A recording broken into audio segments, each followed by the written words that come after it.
বিরিয়ানির ফ্রেশ মাংস আনার পর কিভাবে আমি এটাকে ফ্রোজেন করে রেখেছিলাম বক্সে বক্সে করে, সেটা তো আপনাদের সঙ্গে শেয়ার করেছি। তো সেখান থেকে একটি বক্স নামিয়ে নিয়ে এভাবে কষিয়ে নিয়েছি। তারপর গরম পানি, কাঁচা মরিচ, লবণটাও চেখে দেখে নিয়েছি। আর দিয়ে দিয়েছি বেশ কিছুটা গুঁড়ো দুধ দিয়ে এখানে খুব ভালো করে মিক্স করে নিচ্ছি। মিক্স হয়ে যাওয়ার পর আমি এখানে ঘন্টাখানিকের মতন বাসমতি চালটা ভিজিয়ে রেখেছি। আপনারা যে কোনো চাল ইউজ করতে পারেন, তবে অবশ্যই চেষ্টা করবেন একটু আগে থেকে ভিজিয়ে রাখার জন্য। হাতে সময় কম থাকলেও অন্তত আধা ঘন্টা ভিজিয়ে রাখবেন, এতে করে বেশ ঝরঝরে হয় এবং ফ্লেভার অ্যাবজর্পশনটা খুব ভালো হয়। তো দেখতে পেলেন গরম পানি দিয়ে দিয়েছি এবং চালটা দেওয়ার পর চাল অনুপাতে আমি লবণটাও টেস্ট করে নিয়েছি। তারপর বলক উঠে যাওয়ার পর আমি এটাকে ঢাকনা দিয়ে আরও 40 মিনিট রান্না করেছি।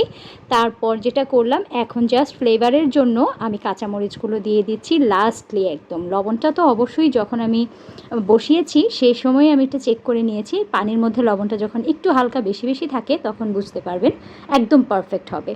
আর এই তো এখন যে কাঁচামরিচটা দিয়েছি সেটা শুধুই আপনার ফ্লেভারের জন্য, কিছুক্ষণ আরও দমে রাখতে হবে।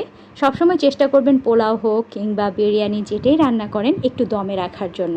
হাতে সময় কম থাকলেও 10টা মিনিট অন্তত সময় দিবেন, তাতে করে যেটা হবে পুরো অ্যাবজর্পশনটা ভালো হবে। ফ্লেভারটা এত নাইস হয় যা বলার বাহিরে, একদম ঝরঝরে হবে। জাস্ট দেখুন, এরকম ঝরঝরে বিরিয়ানি খেতে চাইলে অবশ্যই আমার এই টিপসগুলো ফলো করে ট্রাই করবেন।